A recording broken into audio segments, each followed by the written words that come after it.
नमस्कार विद्यार्थी मित्रांनो, नवनीतमधील स्वाध्याय 16.2 पहिला प्रश्न, दोन वर्तुळांच्या परिघांचे गुणोत्तर 5:7 5:7 आहे, तर त्यांच्या व्यासांचे गुणोत्तर काढायचे आहे आपल्याला. परिघ म्हणजे काय? परिघ म्हणजे आपल्याला सूत्र माहिती आहे 2πr. r म्हणजे रेडियस, परिघ म्हणजे 2πr, बरोबर आहे. 2 आणि r म्हणजे रेडियसच्या डबल. याचा अर्थ काय होईल? 2r ला आपण असं लिहू शकतो, 2r म्हणजेच काय? डायमीटर. हे 2 आणि r याऐवजी आपण d लिहू शकतो, म्हणजे πd. 2 आणि r याला आपण काय लिहिलेलं आहे? d. 2 आणि r ऐवजी आपण काय लिहिलेलं आहे? डायमीटर. म्हणजे परिघाचं हे एक सूत्र आहे रेडियसच्या स्वरूपात आणि परिघाचं हे एक सूत्र आहे व्यासाच्या स्वरूपात, πd. वर्तुळांच्या परिघांचे गुणोत्तर दिलेलं आहे आपल्याला. म्हणजे πd1 हा एक परिघ आहे एका वर्तुळाचा, आणि दुसरा परिघ πd2 दुसऱ्या वर्तुळाचा, d2 पहिल्या वर्तुळाचा d1. हे गुणोत्तर हा पण परिघच आहे, πd1 म्हणजे हा परिघ एका वर्तुळाचा आणि दुसऱ्या वर्तुळाचा परिघ हा आहे. यांचं गुणोत्तर आपल्याला दिलेलं आहे 5:7 म्हणजे 5/7 असं लिहू शकतो आपण. पाय आणि पाय कॅन्सल होतील, म्हणजेच काय राहील? d1 आणि d2. d1 d2 हे काय आहेत? व्यास आहेत. 5/7 म्हणजे जे परिघाचं गुणोत्तर आहे तेच व्यासांचं पण गुणोत्तर आहे, 5:7. कॅल्क्युलेशन करायची पण गरज नाही आहे. येथे आपल्याला गुणोत्तर कोणतंही दिलेलं असेल परिघांचं तर व्यासाचं गुणोत्तर तेच येते म्हणून लक्षात राहू द्यायचं. असं कॅल्क्युलेशन करायची गरज नाही आहे. फक्त परिघाचं जे गुणोत्तर आहे तेच व्यासचं पण गुणोत्तर असते. ऑप्शन 4 आपला बरोबर आहे.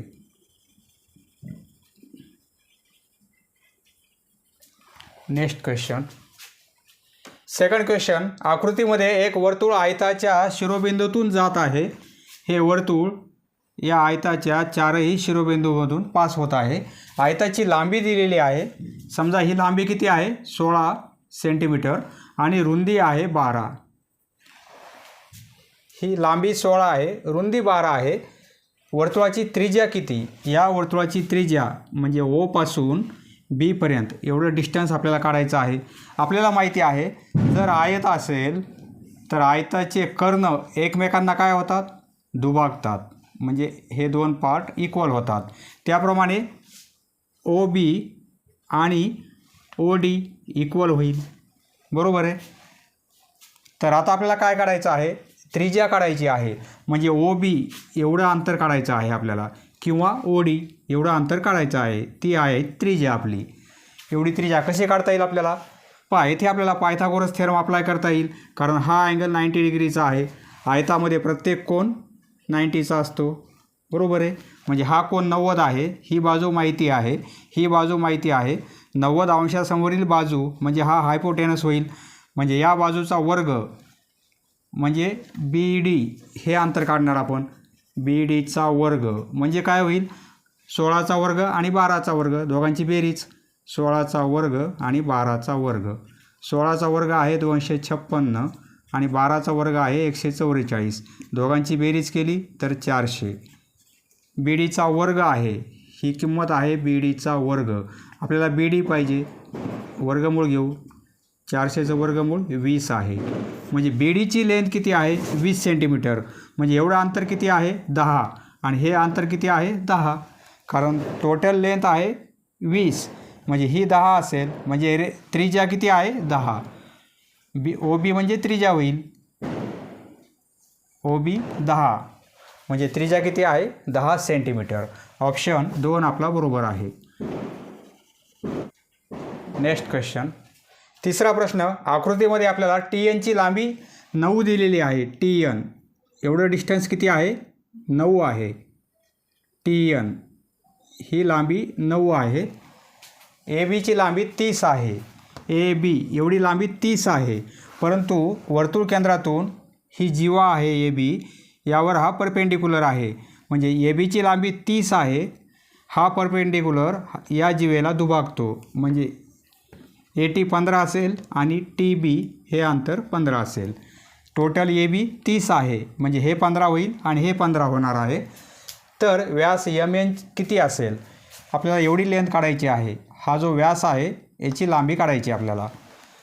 ही एक त्रिज्या होईल ए पी, बरोबर आहे. ए टू पी ही पण त्रिज्या आहे, ही त्रिज्या आहे. ए पी त्रिज्या आहे. त्याप्रमाणे पी एन एवढी जी लेंथ आहे ती पण किती आहे? त्रिज्या आहे. एवढी लेंथ ही पण त्रिज्या आहे, ही पण त्रिज्या आहे म्हणजे रेडियस आहे. आता आपल्याला हे अंतर काढता येईल पी टी. पी टी काय असेल? टोटल एवढं आर आहे म्हणजे त्रिज्या, एवढं 9 आहे म्हणजे पीपासून टीपर्यंत एवढी लेंथ किती असेल? पी टी म्हणजे या टोटल लेंथमधून मायनस करणार आपण हे 9, बरोबर आहे. म्हणजे हे अंतर मिळणार आहे. पी टीची लांबी किती आहे? R-9. पहा इथे R-9 लिहू आपण. टोटल हे आर आहे म्हणजे हे काय होईल? आरमधून एवढं 9 मायनस होईल म्हणजे एवढं अंतर आहे R-9. R-9 हे 15 आहे, हे आर आहे आणि हे R-9 आहे. यावरून आपल्याला काय काढता येईल? रेडियस काढता येईल. पहा इथे 90चा अँगल आहे म्हणजे हा राईट अँगल ट्रायंगल आहे. येथे पायथागोरस थेरम अप्लाय करू म्हणजे आर स्क्वेअर इक्वल टू काय होईल? हे 15 स्क्वेअर आणि प्लस R-9. पहा प्लस R-9 याचा स्क्वेअर होईल, बरोबर आहे. आर स्क्वेअर इक्वल टू पहा 15चा वर्ग 225 आणि प्लस आता हे ए मायनस बी होल स्क्वेअर. पहा इथे विस्तार करू आपण. ए मायनस बी होल स्क्वेअर म्हणजे आर स्क्वेअर होईल मायनस दोघांची दुप्पट करणार आपण म्हणजे 18R होईल आणि प्लस या 9चा स्क्वेअर 81 याप्रमाणे. म्हणजे आर स्क्वेअर इक्वल टू 225 आणि 81 6 8 2 10 306 होतील आणि हे मायनस 18R होतील, बरोबर आहे. आणि हे प्लस आर स्क्वेअर.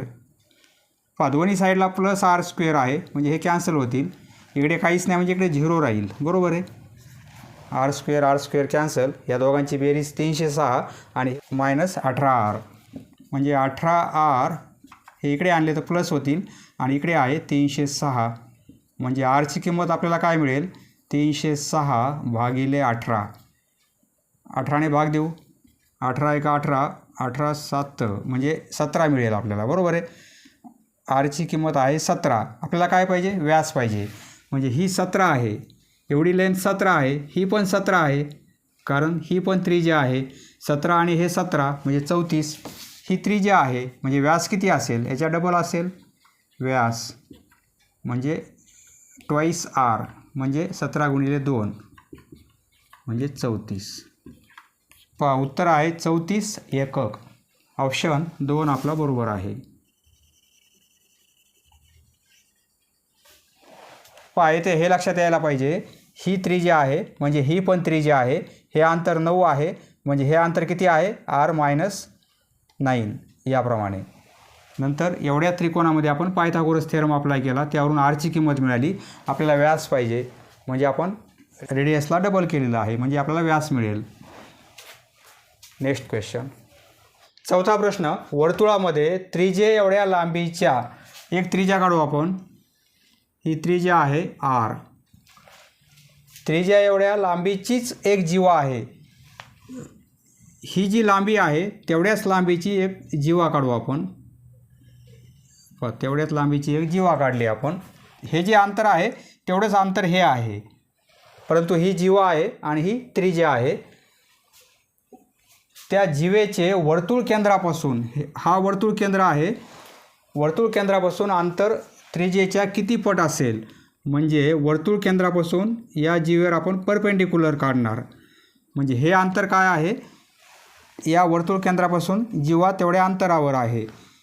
ही लेंथ म्हणजे येथे 90 अंशाचा कोन होतो, परपेंडिक्युलर काढलेला आहे. या जीवेचा अंतर या त्रिज्ये एवढं आहे, त्रिज्या R आहे म्हणजे हे अंतर किती असेल? R/2 आणि हे पण अंतर R/2 कारण त्रिज्येच्या अर्ध होईल. हे दोन इक्वल पार्ट तयार होतील, बरोबर आहे. टोटल आर म्हणजे r/2 किती पट असेल, म्हणजे हे जे अंतर आहे सपोज x, म्हणजे हे अंतर x आणि ही त्रिज्या r, x आणि r मध्ये रिलेशन काय आहे ते आपल्याला काढायचं आहे. म्हणजे किती पट आहे हे अंतर. काय करणार आपण, येथे पायथागोरस थेरम अप्लाय करू.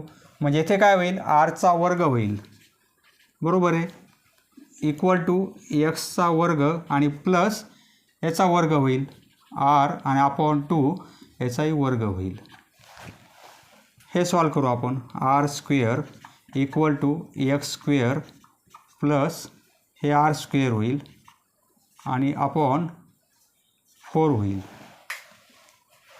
आपल्याला x आणि r मध्ये रिलेशन पाहिजे. x इकडे आणू आपण, r इकडे आणू आपण. म्हणजे हे r² हे मायनस होतील r² अपॉन 4. ही टर्म इकडे आणली आपण तर इकडे x² आहे. पहा इथे तिरपा गुणाकार करू आपण. r² म्हणजे 4r² होईल आणि वजा r² आणि भागिले 4 तिरपा गुणाकार आणि इक्वल टू x². 4r² वजा r² म्हणजे 3r² होईल. दोघांची वजाबाकी 4 - 1 म्हणजे 3r² होईल अपॉन 4 आणि इक्वल टू x². वर्गमूळ घेऊ आपण, दोन्ही बाजूला वर्गमूळ घेऊ. 3चं वर्गमूळ वर्गमुळात 3, 4चं वर्गमूळ 2 असेल, r² त्याचं वर्गमूळ फक्त r होईल आणि इक्वल टू x² त्याचं वर्गमूळ फक्त x होईल. पहा r आणि x यामध्ये आपल्याला रिलेशन पाहिजे होतं. म्हणजे वर्तुळ केंद्रापासून अंतर म्हणजे x आणि त्रिज्या म्हणजे r यामध्ये रिलेशन काय आहे, किती पट आहे, त्रिज्येच्या किती पट आहे हे अंतर, त्रिज्येच्या वर्गमुळात 3/2 एवढ्या पट आहे, बरोबर आहे. r आणि x यामध्ये रिलेशन काय आहे, एवढ्या पट आहे त्रिज्येच्या. म्हणजे ऑप्शन 1 आपला बरोबर आहे, वर्गमुळात 3/2. नेक्स्ट क्वेश्चन, 5वा प्रश्न. ओ केंद्र असलेल्या वर्तुळाची त्रिज्या 10 सेंटीमीटर आहे. एक वर्तुळ आहे आणि या वर्तुळाची त्रिज्या आहे 10 सेंटीमीटर. ही त्रिज्या आहे 10 सेंटीमीटर. ओ केंद्र आहे वर्तुळाचा. त्या वर्तुळातील 16 सेंटीमीटर लांबी असलेल्या जीवेचे, एक जीवा आहे तिची लांबी आहे 16. जीवेचे या वर्तुळ केंद्रापासून अंतर किती, म्हणजे ही लेंथ आपल्याला काढायची आहे. O to M. Suppose AB ही जीवा आहे. येथे परपेंडिक्युलर आहे. वर्तुळ केंद्रातून जीवेवर टाकलेला लंब त्या जीवेला दुभागतो. म्हणजे हे अंतर इक्वल आहे, बरोबर आहे.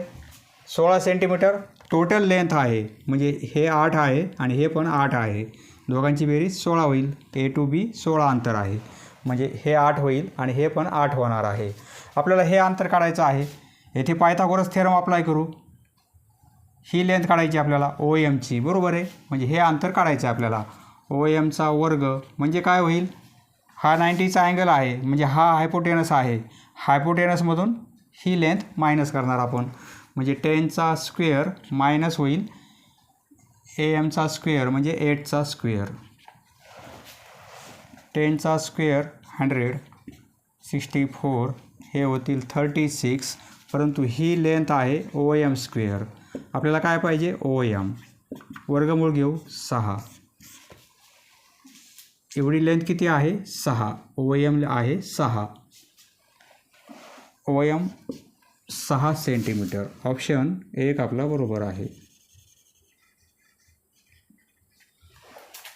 Next question, question number 6. चक्रीय चौकोनाच्या एका कोनाचे माप. चक्रीय चौकोन आहे. चक्रीय चौकोन आहे म्हणजे तो चौकोन वर्तुळावर आहे. समजा याप्रमाणे चक्रीय चौकोन आहे म्हणजे 4ही शिरोबिंदू चौकोनाचे त्या वर्तुळावर आहेत. चक्रीय चौकोनाच्या एका कोनाचे माप, समजा या कोनाचे माप, एका कोनाचे माप त्याच्या सम्मुख कोनाच्या मापाच्या दुप्पट आहे. याचा समोरचा कोन हा आहे. सपोज X घेऊ आपण. त्याच्या दुप्पट आहे, म्हणजे या कोनाचं माप जे आहे त्याच्या दुप्पट हे आहे, म्हणजे हे 2x आहे, तर त्या कोनाचे माप किती, म्हणजे या कोनाचं माप किती असेल. चक्रीय चौकोनाच्या एका कोनाचे माप, या कोनाचे माप त्याच्या सम्मुख कोन जो आहे त्याच्या दुप्पट आहे, तर आपल्याला या कोनाचं तर त्या कोनाचे माप किती, म्हणजे या कोनाचं माप काढायचं आहे. या कोनाचं नाही काढायचं, या कोनाचं समोरचा कोन जो आहे त्याच्या डबल माप याचा आहे, तर हा कोन किती अंशाचा असेल. पहा, चक्रीय चौकोनाचे सम्मुख कोन पूरक कोन असतात, म्हणजे दोघांची बेरीज 180 असते. हा x आणि हा 2x, या दोघांची बेरीज केली. चक्रीय चौकोनाचे सम्मुख कोन पूरक कोन असतात, म्हणजे दोघांची बेरीज 180 असते. हे 3x होतील इक्वल टू 180, म्हणजे x इक्वल टू काय होईल 60. 180ला 3ने भाग दिला तर 60, म्हणजे हा 60 आहे, तर हा किती येईल 60 गुणिले 2 म्हणजे 120. 120 अंश या कोणाचं माप काढायचं आपल्याला 120 अंश, म्हणजे ऑप्शन 2 आपला बरोबर आहे. नेक्स्ट क्वेश्चन 7वा प्रश्न. एका लघु कंसाचे माप 160 अंश आहे, तर त्याच्या संगत विशाल कंसाचे माप किती. समजा याप्रमाणे वर्तुळ आहे, एक कंस आहे, लघु कंस आहे 160, म्हणजे या अर्धवर्तुळापेक्षा कमी कंस आहे तो. याप्रमाणे समजा एवढा लघु कंस आहे, याचं माप किती आहे 160, म्हणजे याचा केंद्रीय कोन किती आहे 160 अंशाचा आहे, बरोबर आहे.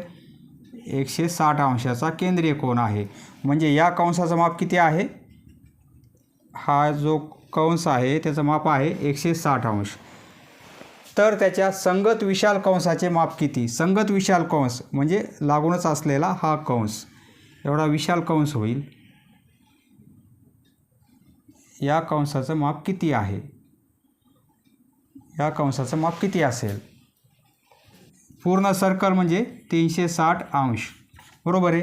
त्यापैकी हा कोन 160चा आहे, म्हणजे हा कोन किती असेल 360मधून हे 160 वजा होतील, म्हणजे 200, म्हणजे हा कोन होईल 200 अंशाचा, म्हणजे या कंसाचं माप किती असेल 200 अंश.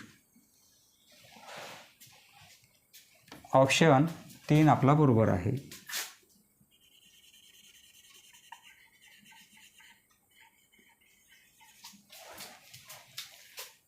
नेक्स्ट क्वेश्चन 8वा प्रश्न. लघु वर्तुळखंडातील कोनाचे माप पुढीलपैकी कोणते असू शकते. आपल्याला हे माहिती आहे, वर्तुळामध्ये हा व्यास असेल, तर हे एक अर्धवर्तुळ आहे आणि हे एक अर्धवर्तुळ आहे. यावर कोणताही पॉईंट घेतला आपण आणि या व्यासचे अंत्यबिंदू जर आपण जॉईंट करून घेतले, तर येथे 90 अंशाचा कोन होतो, हे आपल्याला माहिती आहे. म्हणजे अर्धवर्तुळामध्ये आंतरलिखित केलेला कोन 90 अंशाचा असतो, बरोबर आहे. हा जरी पॉईंट घेतला तरी हा 90 अंशाचा कोन आहे. हा पॉईंट घेतला आणि व्यासाचे हे 2 अंत्यबिंदू आपण जॉईंट केले आणि येथे होणारा अँगल 90 अंशाचा असतो, हे आपल्याला माहिती आहे. परंतु लघु वर्तुळखंडातील, लघु वर्तुळखंड म्हणजे अर्धवर्तुळापेक्षा लहान आहे, अर्धवर्तुळखंडापेक्षा लहान, हे अर्धवर्तुळखंड होईल आणि हे एक अर्धवर्तुळखंड होईल. परंतु लघु वर्तुळखंड म्हणजे या अर्धवर्तुळपेक्षा लहान पाहिजे आपल्याला, म्हणजे एवढाच वर्तुळखंड समजा, असा एवढा वर्तुळखंड. तर यामध्ये कोणताही पॉईंट घेतला आणि हे पॉईंट आपण जोडून घेतले, तर येथे होणारा अँगल हा विशाल कोन असतो, हे लक्षात राहू द्या. येथे 90 अंशाचा कोन होत नाही, कारण हे अर्धवर्तुळ नाही आहे, लघु वर्तुळखंड आहे. येथे जरी पॉईंट घेतला आपण आणि या जिवेचे हे 2 पॉईंट आपण जोडून घेतले, तर येथे होणारा अँगल हा विशाल कोन असतो. विशाल कोन असतो म्हणजे 90 अंशापेक्षा तो मोठा असतो, परंतु 180पेक्षा लहान असतो. 90 अंशापेक्षा मोठा पाहिजे आणि 180पेक्षा लहान पाहिजे. 180 नाही चालणार, कारण ती एक सरळ लाईन होणार आहे. येथे सरळ लाईन होणार नाही, येथे कोन तयार होतो. 45 अंश होणार नाही, कारण 90पेक्षा मोठा पाहिजे. 90 पण नको, म्हणजे 135. ऑप्शन 2 आपला बरोबर आहे. पहा, लघु वर्तुळखंड असेल, हे अर्धवर्तुळखंड होईल, परंतु लघु म्हणजे एवढंच होईल, हे किंवा यापेक्षा याप्रमाणे, हे लघु वर्तुळखंड याप्रमाणे. व्यासपेक्षा ही जीवा लहान पाहिजे. तर आता कोणताही पॉईंट घेतला आपण, एवढ्या कंसवरील कोणताही पॉईंट घेतला आपण आणि या जीवेचे 2 पॉईंट आपण असे जोडून घेतले तर येथे होणारा विशाल कोन असतो. परंतु अर्धवर्तुळ जर असेल तर 90 अंशाचा कोन होतो, परंतु लघु वर्तुळखंड असेल तर विशाल कोन तयार होतो. हे लक्षात राहू द्या. विशाल कोन 90पेक्षा मोठा असतो आणि 180पेक्षा लहान असतो. समजले मित्रांनो? धन्यवाद. पुढील व्हिडिओ पाहण्यासाठी चॅनल सबस्क्राईब करा. धन्यवाद.